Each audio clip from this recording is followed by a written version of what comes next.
اللهم صل على محمد وآل محمد. Okay, so that is remove all obstacles. There should not, just remember one simple rule. Water should pass each and every particle of your skin.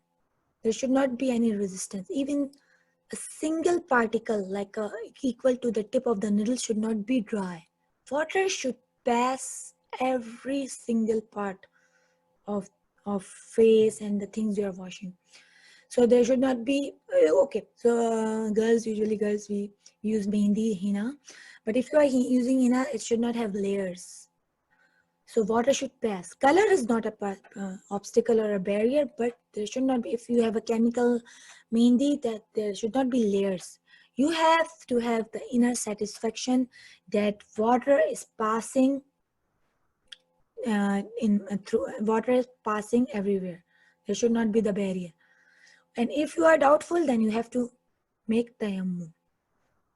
So every particle should be removed. And even the nail polish is an obstacle. Lotions, usually normal lotions and creams are okay.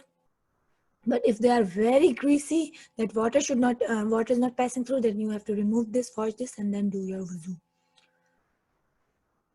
And if and in the either case for motor mechanics, there is an example. Then they have, if that is a barrier, then there's so much grease that cannot be washed, then they can do the tayammum. اللهم صل على